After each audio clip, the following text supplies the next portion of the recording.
Hey everybody, Vaughn here with the Vonster vlog, and welcome to this week on our homestead.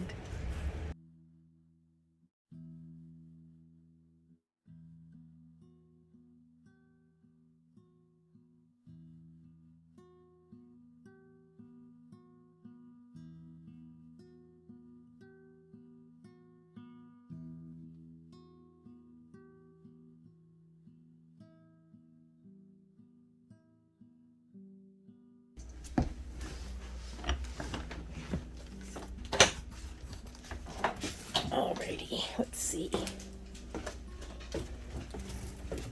Whoa, whoa, whoa, whoa, that's sliding. Okay. Let's see if this is still... I don't hear it anymore.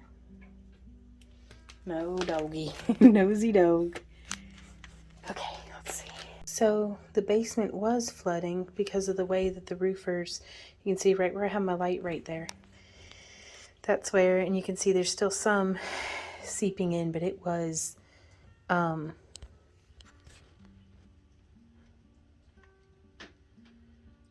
just a waterfall gushing out earlier. So that's delightful.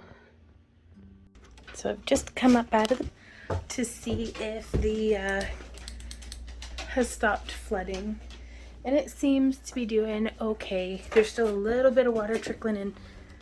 Woo, but let's go see how we fixed it. So this is all that water that's coming out right there is what was pouring directly into the basement. Now, our house doesn't have gutters on this side, so you can see all that water coming in, and just whenever the roofers put in gutters, they didn't extend that. So we're just gonna have to get some pipes, though this may be an ideal place to, because nothing really grows on the side of the house. This might be an ideal place to hook up a line of rain barrels. So we'll see. So we've brought a bunch of jars up from the basement, and I've got some boxes that are empty now. And I'm also clearing off, I need to get this organized. So you can see these empty spots up here and right there. That was all full of the half-gallon jars, and I'll show you where we put that now. So around here, this is an extension of our craft room. This was our paint closet where we would actually use that window and that fan to like vent out, and this is where we would do our electroforming, our dragon eye painting, our airbrushing. And so it really helped to be able to just put this plastic curtain up and block this room off. But now what we're, oh, you can see the chickens outside. And I did like being able to sit in here and work and like spy on my birds and stuff. But you can see there's a whole bunch. Just, I mean, it's a fixer-upper, you guys. I'm not gonna lie. That's his house, though. There's a whole bunch of just random crap stored up in the top. Or useful stuff, too, but... I mean, tools and things. But right here is what I'm very pleased about. This is what we've been working on. So, down here on the bottom, we have all of our flour. And then this is all rice. And then all of our beans, different types of beans that we've got here. And different things. I'm going to be labeling them today. And then here we have sugar. The reason why I have these two on their side, that's less than ideal, but I'll show you. The shelf gets to where it won't accommodate a jar vertically. And so I'm just stacking it like that. I'll probably, if I have any quart jars, I could put those in there. And then I'm going to see if we can fit anything up on that top shelf. But this has really helped open up a lot of space. I'm going to try to clear out, oops, tripping, that bottom shelf area and kind of just get things figured out and, you know, use what space we have efficiently, which has always been a really big challenge for me. But oh, those jars just in a row makes me so happy.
There's the boss.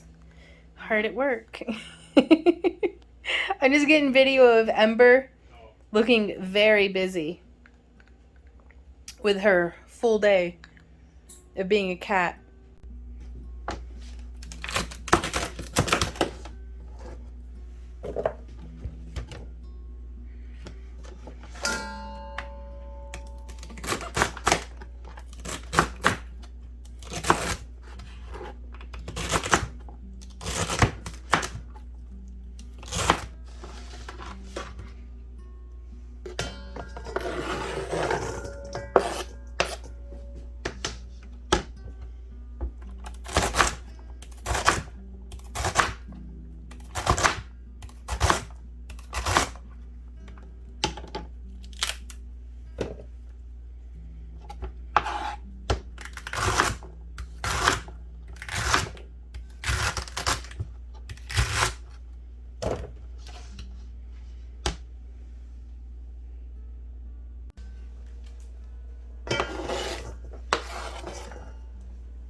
So I'm just here cutting up some celery for dehydrating. Anything that looks a little less than perfect, I'm just putting into the chicken bin.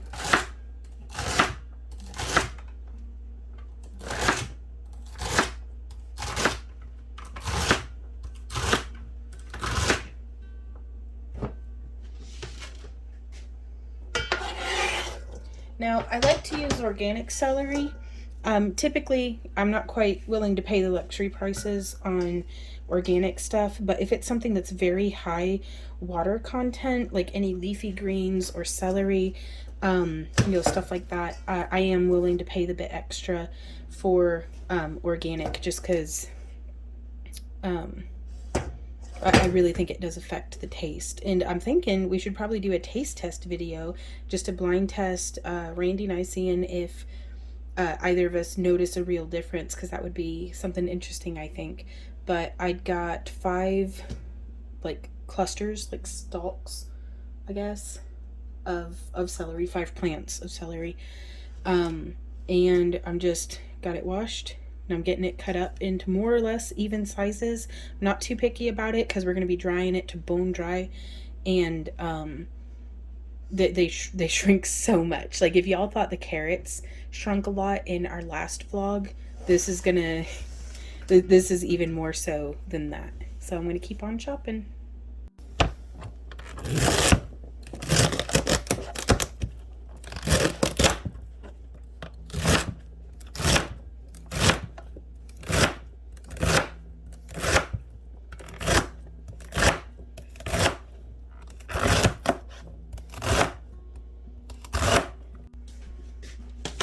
Alrighty, so I'm not nearly so careful with the celery as what I am with the carrots, just because I'm not going to take the time to lay these out. I just want it, more or less single layer. It's going to shrink down real well. You want to make sure when you're cutting them that you're not cutting them thicker than, like, this one's a little thick. I hope it should still fit onto the end of the tray, like slot. But if you slice them down too thin, like on a mandolin or something, first off, it's kind of tricky. And second, they almost dehydrate down to nothing. And then when they rehydrate, there's not much of anything left to have any sort of texture. And while I do just really like the flavor of celery, and more than anything, that's what the dehydrated celery is going to be accomplishing. And I may have done this one a little too dense, but I'm gonna go stick it in the dehydrator.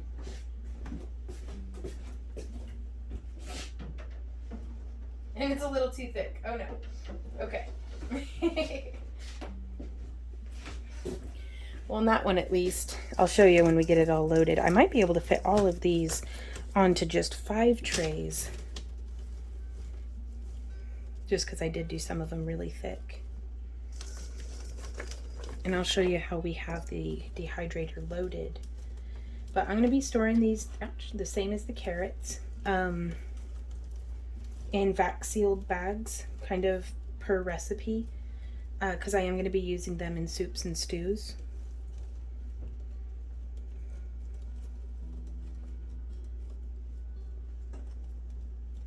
Especially probably some bean stews.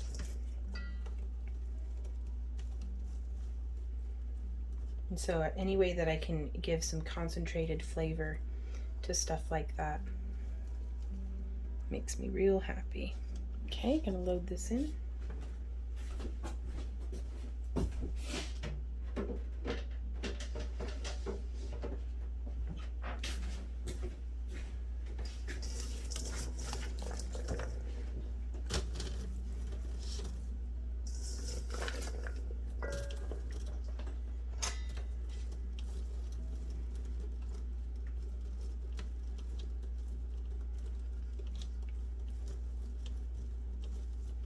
I leave the leafy parts in as well, because again, I'm going more for flavor on this.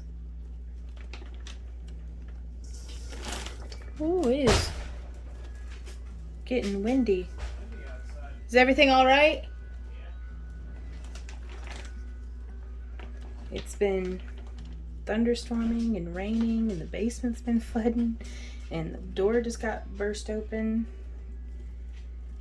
And that's, we've got, if you can probably hear the tarp that we have for a ceiling in part of our kitchen from water damage. We call it the house breathing.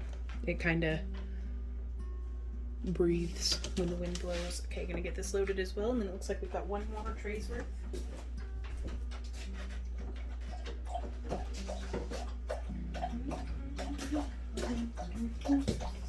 You can probably hear the dog drinking. It's thirsty work being a dog all day.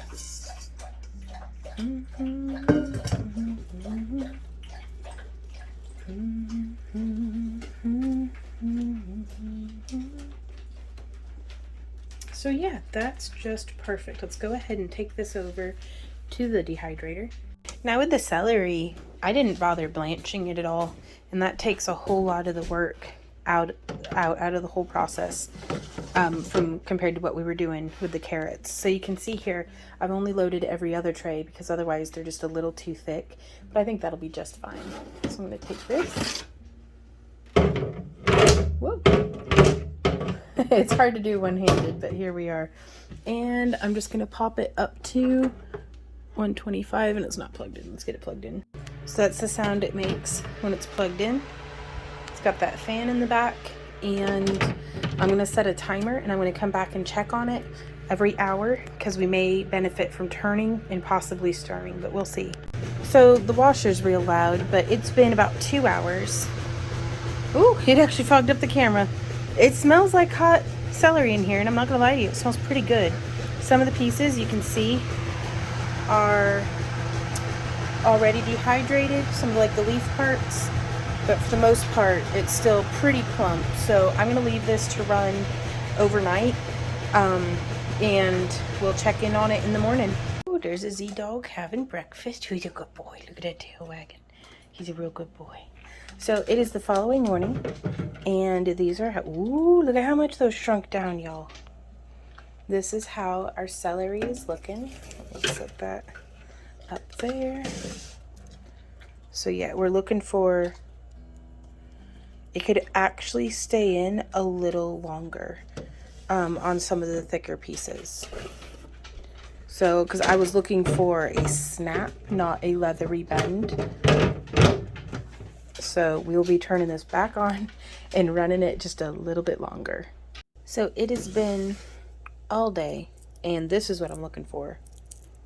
Hard, crunchy, very, very dehydrated. Excellent. These are ready to bag up. So you saw how that looked before. And now we are just running this on in.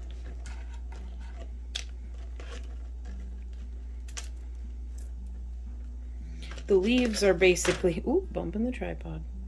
The leaves are very, very dry, but that's okay. They're there for flavor and celery dust. Do y'all have any of your favorite ways of preserving celery? Like maybe making your own celery salt, or I don't know, like, I don't know what other options there are. So this is that last tray. So 5 big bunches of celery, which I think is about half of what I need. It probably not even half. It might be like a fourth of what I need for a year's supply, which is my goal for all of my food preservation and pantry. But sorry, it's sunset, so it's dark now. But yeah, all dehydrated down to about that much, and I am going to vacuum seal it. I covered that in last week's vlog. Let me know if you guys don't mind seeing like repeat projects. I may not do it every time, but at least every other video, because I've always got something going through the dehydrator, so, or something getting bagged up. But basically what I do is I cut off about 8 inches of an 8-inch wide roll of vacuum seal bag material and seal up the end of it. I'm going to be putting a half cup of, because Randy and I both, that's my partner, we both really like celery in like soups and stews. So at least a half cup into each little baggie, and it just makes like a little tube of seasoning. But I didn't want to, you know, if I store it in a big container like this and then we only make maybe 1 stew a month, you know, because and it averages out. We make more stew in the winter, less in the summer because it's freaking hot. And stew, just a big bowl of something hot in August just doesn't sound as good as a big bowl of something hot in January. So, but letting that fresh air, letting that fresh humidity in to the entire storage of our celery, by the end of it, like, it's not going to last as long as if we have it bagged separately. I'd really like to, I have a whole bunch of small, like, half cup containers, you know, 1 cup and half cup containers for like jellies and stuff that are cans, that I'd love to get the vacuum seal attachment for my vacuum sealer, that I could just can it. That way I can bypass the using of plastic altogether. But this is where we're at right now. It's not perfect, but it's progress, and I'm excited about our celery, you guys. So this week's meal from the pantry is actually a dessert. I'm making it as a treat for Randy. I'm doing a little bit of not quite a pie crust, but I'm just using 1 pack of this muffin mix to make the bottom, and then I will be using, this is a second half of it's just canned blueberries that we had made our own pie filling, but it's great on biscuits, and basically it's a really chunky blueberry jam. But I'm gonna do this on the base, and we're gonna take it out of the oven while it's still warm. I'm gonna put all the blueberry goo on top of it, and then I whip up, oh, I gotta go grab one more thing. So I'm gonna be mixing sweetened condensed milk, a block of cream cheese defrosted out of the freezer, some lemon juice, and oh, it's somewhere in the pantry, some vanilla. And then we're gonna be topping the pie with that. So it's, I don't know what it is, but Randy was really wanting it. We were like brainstorming it, and he was like, yeah, that'd be good. And he's spent the day away from the house, and so I was gonna try to surprise him when he gets home with the concoction that he had thought up. so I could make the muffins with water, but I have this powdered milk here, and I like to keep in the jar with it. I have the nutrition info that I just keep in there, and then I also have the directions. So if you want 1 cup of milk, we're going to do 1/3 cup of powder to 7/8 cup of water. Cold water, it says. So I want to give myself room to mix, so I'm just going to use my big mixing cup. I've got the oven that is not working so well. I just eyeballed the 7/8 of a cup because that's really specific. But you can hear the oven's having trouble. That's just life now. I'll learn how to fix gas stoves to my list of crap I need to learn how to do to be self-sufficient. But the recipe only wants half a cup of milk. So we'll see if we can't figure out something to do with the other half. But yeah, getting the oven preheated to 425. Sometimes we just have to restart it and it'll get its life together. But also the other day it took me, gosh, I was making beans and cornbread, and the cornbread took about an hour and a half because I didn't realize that the oven had given out about halfway through. Now the range top works just fine.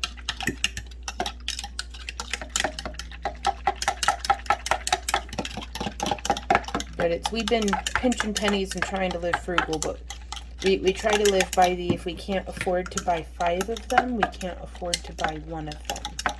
So, because we refuse to go into any sort of debt again. So we're just riding this out. We just had to buy a new furnace. So we'll get our emergency fund saved back up, and then we'll tackle getting a new stove or oven, or I don't know. We have a tendency to just ride it out until the absolute, ooh, well, there's some ranch seasoning. Ride it out till we have no other choice.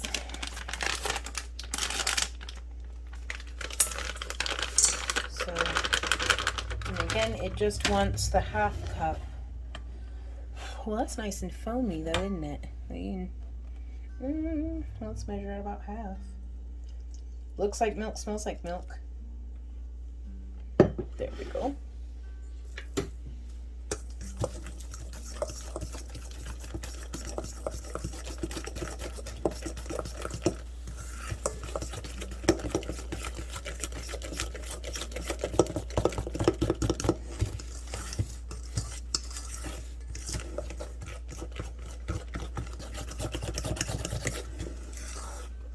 How much am I supposed to stir this? Just stir just until moistened. Well, here we are. Because last time I made this pie for Randy, we did our homemade, ow! Oh! Well, if Randy hears about that, he's just gonna laugh, because this got me. It got him on the knuckle, or on the elbow, and it just got me in the knuckle, so I'm gonna have to put up a new hook where this nutmeg grinder isn't gonna take a flesh sacrifice every time any of us need something from the cabinet. I'm gonna use some Spray-O-Matic cooking oil. Keep this crap from sticking. You know, I think this can of oil is like 10 years old. It's been in this house longer than I have. That's alright though.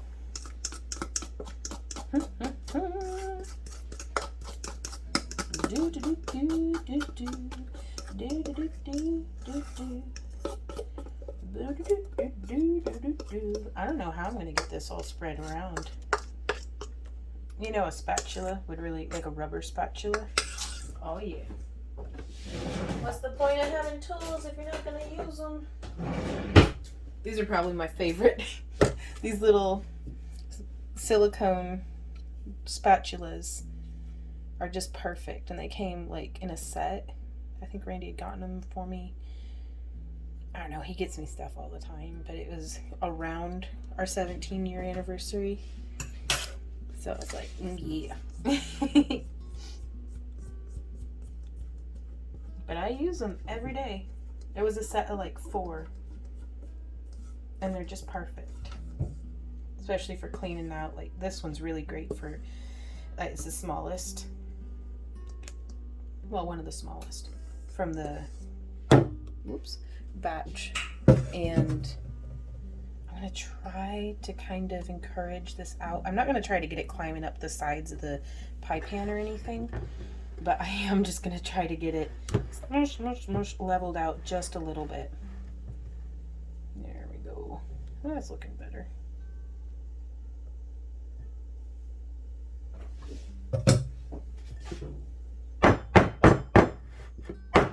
Yeah, slapping it on the counter doesn't really do much. Well, we're at temperature, so I'm going to bake it for, I'm going to check it at 10 minutes because this is quite thin, so it might bake faster.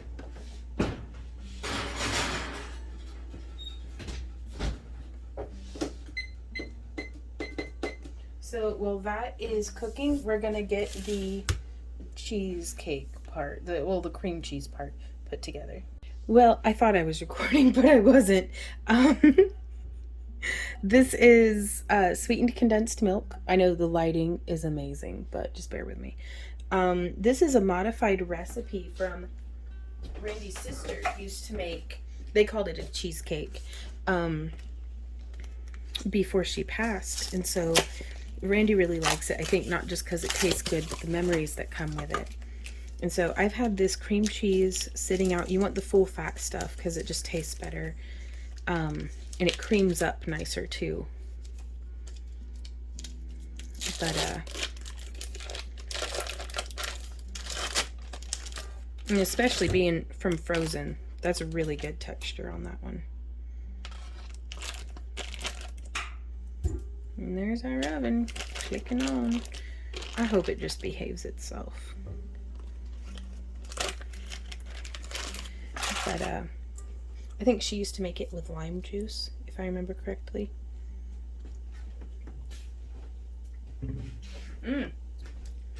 Licked the spatula. That's good, y'all. Now we're going to do a 1/4 cup of lemon juice. In a perfect world, I'd be squeezing some fresh lemons, but here we are. Woo! Well, that's a bit more. Randy likes it tart anyhow. And I still need to rummage a little deeper into the cabinet to find the vanilla. Well, that would explain why I couldn't find it in the cabinet. I think we used it up. So here I'm trying, this is a baking vanilla with pure vanilla extract and other natural flavors. What's all that? Water, sugar, glycerin, vanilla extract. Okay. Well, this is what they had at the store, so it's what we had gotten, and I'm going to try using it up. I'm going to do a whole tablespoon, because flavor. And normally, I'm not going to lie, normally I don't measure this stuff. I just yeet it on in. But I figured for y'all's sake, if you wanted to replicate the recipe for yourself, that might be a good place to start. Well, it does smell good, doesn't it? Okay, so now we are going to go put this into the Kitchenaid mixer. So this is my mom's old Kitchenaid, and I need to find I need to find somebody who does maintenance on them, or give it a Google and figure it out myself, because it desperately needs oiled. Like, it actually wouldn't start the other day. So I don't know how I got it to, but I think this beer, no, we can get it to fit, and there we go.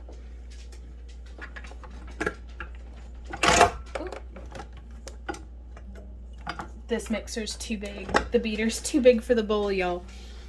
Oh, well, that's all right. I guess I'll just do it by hand. Let's see, would it have even started anyways? Maybe it'll work down low. No. Is it even plugged in? No. Vaughn, get your life together. It started. Yeah, that's... I don't even know if this bowl goes with it. Okay, well, I really wanted to use the mixer, so I'm just gonna get my bigger bowl. I do like to share the trials and tribulations and all that crap with you guys, and this is why it's a good idea to get familiar with your equipment. It's gonna get all, well, I didn't want it that messy. I'll just set it here and clean up the counter afterwards. Blah, blah, blah. There we go. I wonder if any of the mixer heads I have fit this bowl. Because it's kind of, I inherited just a whole mess of canning stuff. And my mom's, at the time of recording, she's still good. She just was like, here you go. And so I'm still trying to familiarize myself with how exactly all this stuff works. Gosh darn, that's good. Just because I've been so used to mixing this by hand or with a hand mixer. I figure. I need to scooch it a little further away. There we go. Oh, the crust. Let's check on the crust. But yeah, the mixer sounds rough. It needs maintenance, I think. Yeah, that noise. So I'm going to get this mixed thoroughly. Oh, that's looking pretty good. I'm going to let it brown up just a little bit more. So 13 minutes in the oven at 425 did the trick. You can see that's it from the side. And this I had beating for about 2 or 3 minutes. So it's all nice and creamy and smooth. And I'm gonna let this cool before piling that on, because I don't want to shock the hot glass, but I do still need the glass in there to hold everything in place. And I'm actually a little afraid that it's not going to be deep enough, but we'll figure it out. We might do just half of the goo on there and then half of that goo on there, and then just eat the rest of it like on graham crackers, like it's a dip. Well, that might be a nice idea. Okay, so I just got the text from Randy that he's on his way. So I've got I gotta get this put together. No. Okay, so I made this stuff and I used something called, where is it at? Clear gel. Because it was my intent to use this as to be able to bake this a second time in pie, like a baked pie. I don't mind the taste of it at all. It just made it kind of I don't know. I had never canned my own homemade pie goo before. So I was reading on the internet that they were like, well, okay, so once you pressure can it, because I can't remember if I pressure canned or hot bathed this, actually. I think I might have just hot bathed it. Though I don't know. I don't know, guys. That was passed on and she didn't vlog about it, so I don't know what she was doing. Do I put on more? Yes, Randy loves blueberry goo. But the clear gel, as far as I understand it, is not a necessity. I could have just as easily done some thickening, added some thickening components to it after. Yeah, I'm gonna get it in on the edges and stuff too. Smothered and covered, y'all. I forget what I was talking about. Oh, I could have just added a thickening agent to the canned blueberries after, canning them, but before baking them into the pie. But if there's an additional step that I have to take between me and pie, the pie's not gonna get made. So that's where I'm at with that one. Alrighty, which one of y'all wants to lick the beater? That's always, in the summers, Randy will come in, because he'll usually make banana pudding while Maddie's here, and he'll make some cheesecake while Maddie's here visiting. And he'll bring, because we would make this with a hand mixer, and he'd bring it in, and he's so sweet. Well, I thought he was. Well, he is sweet. But he'd bring in one beater for me and one beater for Maddie, but we didn't... But what we didn't know is that he was saving the bowl and the spoon for himself. Okay, so I haven't done all of it because I just want to make sure that it is not going to completely overflow. Fortunately, this is already quite nice and thick. Yeah, I'm gonna go ahead and try it. I need to find if I can figure out some sort of super mega deep dish. Ooh, or one of those things that like is like a springy, like it has the bottom and then the like collar part that you can in it. I guess the thing, whatever, the spring pan, is that what they're called? Whenever like something you would actually bake like a real cheesecake in. Oh, we're gonna have a natural disaster over here. What row? Okay. Well, that'll be all right. I'll put it on a pan. I'm gonna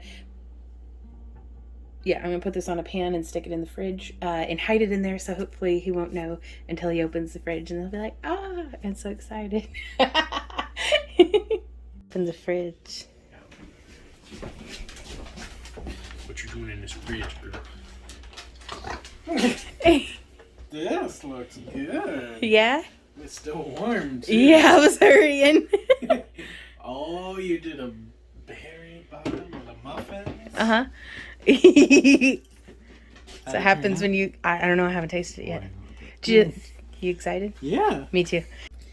Alrighty, y'all. So I completely didn't get any footage of canning up this chicken. Randy and I did a batch last night of 14 cans, and then we're doing another 10 cans today. About a pound of chicken per can, because I was able to find chicken breasts for like $2.38 a pound, which is the cheapest it's been in our neck of the woods in a minute, if you can even find it. Most of the time it's been about almost $5 a pound, because all they've had available is like organic stuff, which would be great, but that's not, I don't have organic money. So we just got 10-pound bags of frozen chicken breast, and because we have more dry storage space available than what we do freezer space, I went ahead and canned it, especially since with tornado season coming up. I try to not have too much stuff in the deep freeze through the summer, because if the power goes out, it's gonna melt faster. Though we do keep some like frozen water bottles in there to try to help keep it cold, if we can have it packed full of frozen solid stuff. That's the whole idea. And we freeze bottles for climate control for our rabbits for in the summer too. So we got those all jarred up, and you can see them. Maybe they're still boiling in the jar. Let's get this down. So here you can see just a little better than last week's, but they are boiling in the jar. Oh my goodness. But I'm gonna let them cool, and we're fixing to have our very first premiere for Homestead stuff on the Vonster vlog. Well, no, this is our second premiere. I guess we had one for the garden update a couple weeks ago. But I got some cabbages, you guys. I couldn't help myself. I was at the feed store and they were just looking at me like, please take me home. But it's basically, I'll get a whole cabbage head for 50 cents once, because it broke down to 50 cents per plant. And so that's not so bad. Hey guys, so I am actually having the premiere of our, it's a second premiere we've ever had on the Vonster vlog, and we are eating some of the chili, you can't really see it, that we canned up last week. Randy already ate all of his, all gone. Is it good? Yeah. It's pretty good. It could use cornbread with it, but that's just me. I didn't make any more today. But thank you. Shout out to everybody. Anna and Sabea and Misty and Ginny. And I think there were some other folks who popped by. Dee. Just shout out to everybody who came by to hang out in the premiere. So, you're adorable. Okay, so my jars, my cans. Only 2 of them didn't seal. So I'm going to be using these 2 cans to make a freezer meal of cheesy chicken and rice casserole. And then all the rest of them are going to get cleaned up and put on the shelf. So I am making a garbage omelet for the chickens. It is about 12.5 eggs with their shells, and some spinach and some old bread crusts from in the fridge. And I am just cooking this up to give to the girls, because we still have like that many more eggs just and we're getting at least 6 eggs a day. And we really only eat like 2 eggs a day, so we're working on it. It looks like there's some little spots being tricky. But I'm going to get this cooked and then let it cool and then give it to the girls. So the girls seem to really be enjoying their omelet.